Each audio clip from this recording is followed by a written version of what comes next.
بسم اللہ الرحمن الرحیم۔ ہسٹری کے ٹاپک میں ہم نے طے کیا ہے کہ سب سے پہلے ہم واقعہ غدیر سے شروع کریں گے، اور واقعہ غدیر چونکہ اسلام کا ایک نہایت ہی اہم ترین واقعہ ہے، اور پاک پیغمبر کی رحلت کے بعد جو مسائل پیش آئے، اگر اس واقعہ کو نہ بھلا دیا جاتا اور اس کے تقاضوں کے مطابق عمل کیا جاتا تو اسلام کو جو پیغمبر کی وفات کے بعد مسائل پیش آئے وہ کبھی پیش نہ آتے۔ وہ جو مسئلہ سب سے بڑا خلافت کا مسئلہ، اور جو امت میں ایک بہت بڑا اختلاف ہے اور جو قیامت تک چلا جاتا رہے گا، اس سب کی بنیادی وجہ واقعہ غدیر کو فراموش کر دینا تھا۔ تو یہ واقعہ نہایت ہی اہمیت کا حامل ہے، ناقابل فراموش ہے اور ناقابل انکار بھی ہے، اور بہت زیادہ اہمیت ہے۔ اس لیے اس کو ہم تھوڑا سا ڈیٹیل سے ذکر کریں گے، اس کی تمام جہات کو ہم بیان کرنے کی کوشش کریں گے۔ تو سب سے پہلے تو خود اس واقعہ پہ بات ہوگی کہ یہ واقعہ کب اور کیسے پیش آیا۔ تو یہ واقعہ ہجرت کے 10ویں سال، پاک پیغمبر کے ہجرت کے 10ویں سال واقعہ یہ پیش آیا، اور حجۃ الوداع کے بعد پیش آیا، یعنی پاک پیغمبر کا حج واجب ہونے کے بعد پہلا اور آخری حج تھا جو آپ نے انجام دیا، اور اس کا شروع سے ہی ایک اہتمام تھا، یعنی پہلے سے ہی اعلان کر دیا گیا تھا کہ پاک پیغمبر اس سال حج پہ تشریف لے جائیں گے۔ تو نہ صرف یہ کہ مکہ مدینہ اور عرب کے جو مسلمان تھے قرب و جوار کے، وہ سب بڑی دلچسپی سے اس میں شریک ہوئے، بلکہ جو عراق اور مصر شام وغیرہ تک کے جو مسلمان تھے، جو نئے مسلمان تھے، وہ بھی اس شوق میں کہ ہمیں پاک پیغمبر کی معیت میں حج کرنے کا شرف حاصل ہوگا، وہ لوگ بھی اس حج پہ بڑے اہتمام کے ساتھ آئے۔ اور اسی لیے واقعہ غدیر کے جو راوی ہیں حدیث غدیر کے، ان کی تعداد 1,20,000 یا 1,25,000 تک بیان کی جاتی ہے، یعنی وہ سارے حاجی جو حج کر کے واپس آ رہے تھے وہ خود سارے اس واقعہ غدیر کے شاہد ہیں، اور واقعہ حدیث غدیر کے وہ سارے راوی ہیں۔ اور ان حاجیوں کی تعداد میں 75,000 کم از کم راوی جو ملتے ہیں، جو ان کی تعداد ملتی ہے وہ 75,000، اور زیادہ سے زیادہ 1,20,000 1,25,000 تک ان کی تعداد ملتی ہے۔ اور یقیناً جب پہلے سے ہی اعلان تھا کہ پاک پیغمبر حج پہ تشریف لے جائیں گے، اور مسلمانوں کا شوق اور ولولہ اور جذبہ بھی تھا ان کے ساتھ حج کرنے کا، ان کے ساتھ حج انجام دینے کا، اور حج واجب بھی ہو چکا تھا، اور قرب و جوار کے مسلمان اور اسلام بھی کافی حد تک پھیل چکا تھا، مکہ فتح ہو چکا تھا 8 ہجری کو، اور اب یہ 10 ہجری کو یہ حج ہو رہا تھا، تو اسلام کافی حد تک پھیل بھی چکا تھا۔ تو اس وجہ سے کثیر تعداد میں 1,20,000-25,000 تک کے مسلمانوں کا اس حج میں شریک ہونا بالکل قرین واقع نظر آتا ہے، اور یہ ناقابل انکار نظر آتا ہے۔ تو سب سے پہلے یہ کہ جب حج اختتام پذیر ہو گیا، تو اب حج ختم ہو جانے کے بعد سب لوگ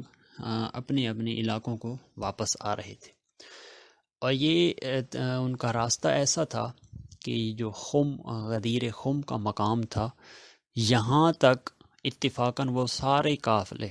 جو دیگر مختلف جگہوں سے، مختلف علاقوں سے، عراق سے، شام سے، مصر سے اور عرب کے مختلف علاقوں سے آئے تھے، اتفاقاً وہ راستہ ہی کچھ ایسا تھا کہ بیت اللہ سے لے کر مقام غدیر خم تک سب قافلے تقریباً اکٹھے چل رہے تھے۔ یہ غدیر خم دراصل ایک چوراہا قسم کا آپ سمجھ لیں، یہ ایک چوراہا تھا، یعنی یہاں سے آ کر ہر ایک اپنی اپنی راہ پہ الگ ہو جاتا تھا، ہر ایک کا راستہ الگ ہو جاتا تھا۔ مثلا حجاز کے لوگ، عرب کے لوگ الگ ہو جاتے تھے۔ جو شمالی راستہ اس غدیر خم کا تھا وہ مدینہ کی طرف جاتا تھا، جبکہ مشرقی راستہ یہاں سے عراق کی طرف نکلتا تھا، اور مغربی راستہ، مغربی ممالک مصر وغیرہ کی طرف، جبکہ جنوبی راستہ وہ یمن اور اس طرح یمن سائڈ کے جو مسلمان علاقے تھے اس طرف نکلتا تھا۔ تو یہاں تک حج انجام دینے کے بعد وہ سب لوگ اکٹھے آئے، اس مقام سے قافلے جدا ہونے لگے، ہر ایک اپنے اپنے راستے پہ جدا ہونے لگا۔ جب پاک پیغمبر صلی اللہ علیہ وآلہ وسلم کا قافلہ اور ان کے ساتھ جو آئے ہوئے اصحاب تھے، وہ جب اس مقام پر پہنچتے ہیں تو پیغمبر پر آیہ تبلیغ نازل ہوتی ہے۔ قرآن مجید کی آیت تبلیغ جو مشہور آیت ہے، یہ سورہ مائدہ کی آیت نمبر 67 ہے۔ یا ایھا الرسول بلغ ما انزل الیک من ربک وان لم تفعل فما بلغت رسالتہ واللہ یعصمک من الناس، کہ اے رسول پہنچا دیجیے وہ پیغام جو آپ کے رب کی طرف سے آپ پہ نازل ہو چکا ہے، وَإِن لَمْ تَفْعَلْ فَمَا بَلَّغْتَ رِسَالَتَهُ، اور اگر آپ نے وہ پیغام نہ پہنچایا تو گویا آپ نے رسالت کی تبلیغ نہیں کی، آپ نے رسالت کا کام نہیں کیا۔ وَاللَّهُ يَعْصِمُكَ مِنَ النَّاسِ، اللہ آپ کو لوگوں کے شر سے محفوظ رکھے گا، اور اللہ کافروں کی ہدایت نہیں کرتا۔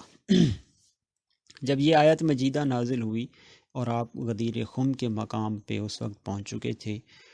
تو آپ نے اپنے قافلے کو رکنے کا حکم دیا، اور نہ صرف ان کو رکنے کا حکم دیا، جیسے کہ میں نے عرض کیا کہ یہ چوراہا تھا،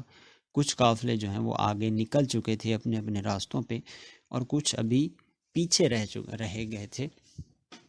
جو بڑھ رہے تھے اس مقام کی طرف، چوراہے کی طرف۔ تو آپ نے اپنے ساتھ والے قافلے کو جو بھی تھے ان کے ساتھ ان کو وہیں رکنے کا حکم دیا، اور باقاعدہ منادی کو مقرر کیا کہ جو آگے گزر چکے ہیں ان کو واپس بلایا جائے، اور جو پیچھے رہ چکے ہیں انہوں نے تو یقیناً اس جگہ تک آنا تھا اور یہاں سے اپنے راستہ الگ لینا تھا، ان کا انتظار کیا جائے۔ تو جو قافلے آگے گزر چکے تھے ان کو باقاعدہ واپس بلایا گیا، جو پیچھے رہ گئے تھے ان کا باقاعدہ انتظار کیا گیا، اور جب وہ سب لوگ جو حج پہ آپ کے ساتھ آئے ہوئے تھے، وہ سب جب اس غدیر خم کے اس میدان اور اس چوراہے پہ جمع ہو گئے، ان سب کو جمع کر لیا گیا، تو پھر آپ نے باقاعدہ ایک ممبر بنوایا، اور یہ ممبر اونٹوں کے پالانوں کو جمع کر کے بنایا گیا، چونکہ سفر کے لیے وہاں عموماً اونٹ استعمال ہوتے تھے، تو اپنی اونٹوں کے پالانوں کا ممبر بنوایا، اور یہ اس لیے بنوایا چونکہ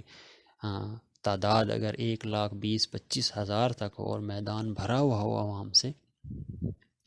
تو پیچھے جو لوگ کھڑے ہوتے ہیں ان تک آپ کا نظر آنے کے لیے کلیئر طور پر اونٹوں کے پالانوں کا ممبر بنایا گیا، تاکہ وہ اونچی جگہ ہو جائے، بڑھ جائے، اور پیچھے تک سب کو باقاعدہ نظر آئے کہ آگے کیا ہو رہا ہے۔ تو آپ نے اونٹوں کے پالانوں کا ممبر بنوایا، اور پھر اس پہ آپ نے ایک طویل خطبہ ارشاد فرمایا، وہ خطبہ ہم الگ طور پہ ڈیٹیل میں ڈسکس کرتے ہیں۔ تو یہاں آپ نے خطبہ غدیر ارشاد فرمایا، جو ایک طویل خطبہ ہے، اس میں بہت سے فضائل ہیں، بہت سی حدیث ہیں، روایات ہیں۔ اب یہاں جس وقت یہ خطبہ ارشاد ہو رہا تھا، یہ اس مقام غدیر کا منظر کیا تھا؟ منظر یہ تھا کہ اس وقت شدید گرمی تھی، اور سورج بھی تقریباً زوال تک پہنچ چکا تھا، اور روایات میں ملتا ہے کہ پہلے نماز ظہر باجماعت سب کے ساتھ پڑھی گئی تھی، یعنی زوال ہو چکا تھا، اور سخت گرمی کا موسم تھا، اور سورج جب زوال ہو چکا ہوتا ہے تو پھر تو شدید دھوپ، اور پھر یہ جو میدان تھا یہ بالکل چٹیال میدان تھا، اس میں کوئی درخت وغیرہ نہیں تھے، ریت تھی، روایات میں جہاں تک آتا ہے ریت تھی، گرم ریت ہوتی ہے، یا ظاہر ہے جب گرمی ہو، سورج زوال کو ہو چکا ہو، صحیح چمک رہا ہو اور گرمی کا موسم ہو، تو ریت بہت گرم تھی اور موسم بھی گرم تھا، اور اس جگہ پہ نہ کوئی سایہ تھا، نہ کوئی سبزہ تھا، نہ کوئی گھاس تھی، اور نہ ہی کوئی درخت تھے، لہٰذا کھلا میدان تھا اور سخت گرمی کا موسم تھا۔ اور روایات میں یہاں تک ملتا ہے کہ وہ جو حاجی تھے جنہوں نے، چونکہ وہ بال بھی منڈائے ہوتے ہیں، تو سر پر بھی صحیح تپش محسوس ہو رہی تھی، تو ان کی جو عبا ہوتی ہے انہوں نے ابا کا ایک حصہ جو ہے اپنے پاؤں کے نیچے رکھا ہوا تھا گرمی کی شدت سے بچنے کے لیے، اور ایک حصہ سر پہ ڈالا ہوا تھا تاکہ سورج کی وہ جو جلا دینے والی شعاعیں ہیں اس سے خود کو بچا سکیں۔ تو اس قدر شدید گرمی تھی، اور جب نماز باجماعت ادا کر لی گئی تو اب ممکن ہے ان لوگوں نے وہ جو خیمے ساتھ لیے ہوتے ہیں کوئی انتظام کرنا شروع کیا ہو کہ شاید یہاں پڑاؤ ڈالنا ہے، تو پاک پیغمبر کی طرف سے آگاہ کر دیا گیا کہ نہیں، یہاں پر ایک بہت اہم پیغام بیان ہونا ہے۔ تو آپ نے جب خطبہ ارشاد کرنا شروع کیا تو ظاہر ہے کہ پھر سب اسی طرف متوجہ ہو گئے، خطبہ کی طرف۔ یوں آپ نے وہاں پر ایک تفصیلی خطبہ دیا، اور اس خطبے میں ان کو یہ بتایا کہ ان قریب میں دعوت حق اور خدا کی طرف سے پیغام اجل کو لبیک کہنے والا ہوں، اور میں تمہارے درمیان سے یعنی جانے والا ہوں، میرا وقت قریب ہے، تو جو کچھ تمہارے لیے میں نے پیغام اللہ کی طرف سے بیان کیا میں بھی جواب دہ ہوں، اور تم بھی ظاہر ہے کہ اس کے جواب دہ ہو۔ تو اب ان لوگوں سے پوچھا کہ تم میرے اس کار رسالت کے بارے میں جو کچھ میں نے پہنچایا، تم اس کے بارے میں کیا کہتے ہو؟ تو روایات میں آتے کہ سب نے کہا نشہد انکا قد بلغتا ونصحتا وجاہدتا فجزاک اللہ خیرہ۔ انہوں نے کہا ہم گواہی دیتے ہیں کہ آپ نے دین کا پیغام پہنچایا، آپ نے برحق نصیحت کی، آپ نے کوشش کی، اس راہ میں زحمت کی، اور آپ کو اس کا اللہ اجر دے۔ تو آپ نے پھر ان سے سوال کیا کہ کیا تم اس بات پر یقین رکھتے ہو کہ خدا واحد ہے، خدا کی وحدانیت پر، میری رسالت و نبوت پر، قیامت کے دن کے برحق ہونے پر، مردوں کے قبروں سے اٹھائے جانے پر، کیا تم ان سب کی گواہی دیتے ہو؟ کیا تم اس پر یقین رکھتے ہو؟ تو سب نے کہا قالوا بلا، کیوں نہیں، ہم اس پہ یقین رکھتے ہیں۔ تو آپ نے فرمایا کہ اے اللہ تو گواہ رہنا کہ تو میری آواز سن رہا ہے، اور ان لوگوں سے کہا کہ اے لوگوں کیا تم میری آواز سن رہے ہو؟ یعنی یہ دیکھیں کس قدر اہتمام ہے کہ باقاعدہ ان کو بیدار کیا جا رہا ہے، باقاعدہ ان کو الرٹ کیا جا رہا ہے، کیا تم میری آواز سن رہے ہو؟ سب نے کہا بالا، ہم سن رہے ہیں۔ پھر کہتے ہیں کہ جب یہ بات کی تو بالکل خاموشی چھا گئی، یعنی اب سب منتظر ہیں کہ یہ جو اس قدر اتنا اہتمام کیا گیا کہ حج ہو چکا، خطبہ حج ہو چکا، وہاں پہ بھی یہ بات بیان نہیں ہوئی، اور پھر یہاں اس صحرا میں، اس شدید گرمی میں، اس انتظام کے ساتھ سب کو روکا گیا، آگے والوں کو واپس بلایا گیا، پیچھے والوں کو انتظار کیا گیا، سب کو جمع کیا گیا ہے۔ یہ کوئی ایمرجنسی کام ہے؟ کیا کوئی بہت ضروری واقعہ ہوا ہے؟ کیا کوئی نیا حکم آیا ہے خدا کی طرف سے؟ اور پیغمبر بھی ایسی باتیں کر رہے ہیں کہ میں جانے والا ہوں، میں پیغام پہنچا دیا، جیسے الوداعی باتیں ہوں۔ تو اب سب ہمہ تن گوش، بالکل سناٹا، منتظر تھے کہ وہ اصل بات کیا ہے جس کے لیے ہمیں یہاں سے روکا گیا، اور جس کے لیے یہ ساری چیزیں اور یہ ساری گواہی لی گئی۔ تو پیغمبر نے اس سناٹے کو توڑا اور فرمایا کہ لوگوں میں تمہارے درمیان دو انتہائی قیمتی چیزیں چھوڑ کے جا رہا ہوں، تو تم ان کے ساتھ کیا سلوک کرو گے؟ تو ان لوگوں میں سے، مجمع میں سے کسی نے کہا کہ یا رسول اللہ وہ دو قیمتی چیزیں کون سی ہیں؟ آپ نے فرمایا کہ پہلی چیز سکل اکبر ہے، یعنی سکل اکبر یعنی اللہ کی کتاب، اور دوسری چیز، پہلی چیز سکل اکبر ہے، تم یہ اللہ کی کتاب تمہارے ہاتھ میں ہے، اور اس کا ایک سرا اللہ کے پاس، اور اس کا دوسرا سرا خود تمہارے ہاتھ میں ہے، تم نے کبھی اس کو نہیں چھوڑنا، اس سے متمسک رہنا ہے، ورنہ اگر اس سکل اکبر یعنی قرآن سے، کتاب خدا سے تم متمسک نہ رہے، پس پش ڈال دیا، تو تم گمراہ ہو جاؤ گے۔ ایک چیز، اہم چیز یہ، دوسری اہم چیز میرے اہل بیت ہیں، اطراتی اہل بیتی، اور اسی خدائے علیم و خبیر نے مجھے خبر دی ہے کہ یہ دونوں قرآن اور اہل بیت کبھی بھی جدا نہیں ہوں گے یہاں تک کہ جنت میں حوض پر مجھے آ ملیں گے، یعنی تب تک یہ اکٹھے رہیں گے، یہ جدا نہیں ہوں گے، ان کی راہ جدا نہیں ہوگی۔ اب لوگوں سے خطاب کرتے فرمایا کہ کبھی ان دونوں سے آگے نہ بڑھنا، ان سے تجاوز نہ کرنا، ان سے آگے نہ نکل رہنا اور نہ ہی ان سے پیچھے رہ جانا، بلکہ ان سے متمسک رہنا۔ اگر ان سے آگے نکل گئے یا پیچھے رہ گئے تو تم ہلاک ہو جاؤ گے۔ اب یہ تمہیدی باتیں کرنے کے بعد اور وہ خطبہ غدیر بھی مفصل بیان کرنے کے بعد پاک پیغمبر نے روایات میں ملتا ہے کہ مجمع کی طرف دیکھنا شروع کیا ادھر ادھر، جیسے کسی کو تلاش کر رہے ہوں، اور پھر جیسے ہی آپ کی نظر حضرت علی علیہ السلام پر پڑی تو ان کو فوراً ممبر پہ بلایا، اور ان کو ممبر پہ بلایا، اور ممبر کا اہتمام پہلے سے ہی ایک بلند جگہ اونٹوں کے پلانوں کی بنا رکھی تھی، سب کو کلیئر نظر آ رہا تھا، اور اس میدان میں بھی کوئی جھاڑی کوئی درخت نہیں تھا کہ کسی کو نظر آئے کسی کو نہیں، سب کو نظر آ رہا تھا۔ حضرت علی کو ممبر پہ بلایا اور کہتے ہیں کہ ان کا ہاتھ بلند کر کے اس قدر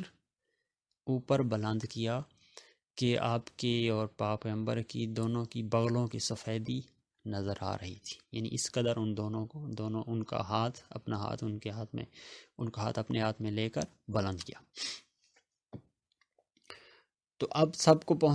سامنے نظر آ رہے تھے کہ پاک پیغمبر نے حضرت علی کا ہاتھ پکڑا ہوا ہے، اور پھر مزید بلند آواز سے آپ نے پوچھا ایھا الناس من اول الناس بالمؤمنین من انفسہم، مومنوں پر ان کی جانوں سے بھی زیادہ حق رکھنے والا کون ہے؟ پوچھا کون ہے؟ تو سب نے کہا کہ آپ پاک پیغمبر اور اس کا خدا ہی بہتر جانتے ہیں۔ تو فرمایا کہ خدا میرا مولا اور رہبر ہے، اور میں مومنین کا مولا اور رہبر ہوں، اور میں مومنین کی نسبت ان کی جانوں پر زیادہ حق رکھتا ہوں، یعنی میرا ارادہ ان کے اپنے ذاتی ارادے پر مقدم ہے، میرا حکم ان کے اپنی ذاتی خواہش اور ارادے پر مقدم ہے۔ اور بعض روایت میں آتا ہے کہ پوچھا الست اولا بکم من انفسکم، کیا میں تمہاری جانوں پر تم سے زیادہ اولویت اور تقدم اور حق نہیں رکھتا؟ قالوا بلا، سب نے کہا آپ ہی حق رکھتے ہیں، آپ ہم پر ہماری جان سے زیادہ حق آپ کا ہے۔ جب یہ سب پوچھ لیا تو پھر فرمایا فمن کنت مولاه فہذا علی مولا، بس جس کا میں مولا ہوں اس کے علی مولا ہیں۔ اور روایات میں آتا ہے کہ آپ نے اس جملے کی 3 مرتبہ تکرار کی، اور بعض روایات میں 4 مرتبہ کا ذکر آتا ہے کہ 4 مرتبہ اس جملے کو دہرایا۔ اب اس میں مولا کا معنی اور یہ اس پہ ہم الگ باقاعدہ اس پہ ڈسکس کریں گے کہ کیا ہے، اور یہ ساری سچویشن جو بنائی گئی اور اس کا معنی حقیقی معنی کیا بنتا ہے اس سچویشن کے تحت۔ پھر اس کے بعد آپ نے دعا کی اللہم وال من والہ وعاد من عاداہ، اے اللہ تو اس سے محبت رکھ جو اس سے محبت رکھے، اور جو اس سے دشمنی رکھے تو اس سے دشمنی رکھ، وحب من احبہ وابغض من ابغضہ، جو اس سے محبت کرے تو اس سے محبت رکھ، اور جو اس سے بغض رکھے تو اس سے بغض رکھ، وانصر من ناصرہ وخذل من خذلہ، جو اس کی مدد کرے تو اس کی مدد کر، جو اس کی مدد سے کنارہ کشی کرے تو اس کو محروم رکھ، وعدل الحق معه حیث ما دار، اور جس طرف یہ پھرے جس طرف یہ رخ کرے تو اسی طرف حق کو موڑ دے، اسی طرف حق کو پھیر دے۔ اور آخر میں ایک جملہ جو آپ نے مزید تاکید کے طور پہ فرمایا الا فلیبلغ الشاہد الغائبہ، فرمایا یہ جو تم لوگ یہاں 1,24,000 جو موجود ہو، یہ حکم صرف تمہارے لیے نہیں ہے، بلکہ تم میں سے ہر ایک جو یہاں حاضر ہے وہ ذمہ دار ہے کہ وہ اس پیغام کو اس تک پہنچائے، اس شخص تک جو یہاں حاضر نہیں ہے، سب کی ذمہ داری۔ اور بعض روایت میں آگے یہ بھی آتا ہے والوالد الولدہ، ہر والد کی ذمہ داری ہے کہ وہ اپنے بیٹے تک میرا یہ پیغام پہنچائے۔ اب شدید گرمی کی حالت میں وہ لمبا خطبہ دینے کے بعد اور پھر علی کو ان کا ہاتھ بلند کرنے کے بعد یہ اعلان کرنے کے بعد سخت گرمی کی حالت تھی ظاہر ہے، تو اس وقت ابھی لوگوں کی وہ جو مجمع ہے وہ جدا نہیں ہوا تھا کہ پیغام قرآن کا اور جبریل سے وہی نازل ہوئی، الیوم اکملت لکم دینکم واتممت علیکم نعمتی ورضیت لکم الاسلام دینا، آج میں نے دین کو مکمل کر دیا اور تم پر اپنی نعمتیں تمام کر دی اور اسلام کو بطور دین پسند کر لیا۔ پھر یہ آیت اکمال جب نازل ہوئی تو اس کے بعد پیغمبر نے مزید بلند آواز سے فرمایا اللہ اکبر علی اکمال الدین و اتمام النعمہ، کہ دین کے مکمل ہونے اور نعمت کے تمام ہونے، ورضا الرب برسالتی، اور رب کے میری رسالت پر راضی ہونے، والولایت لعلی من بعدی، اور میرے بعد علی کی ولایت پر راضی ہونے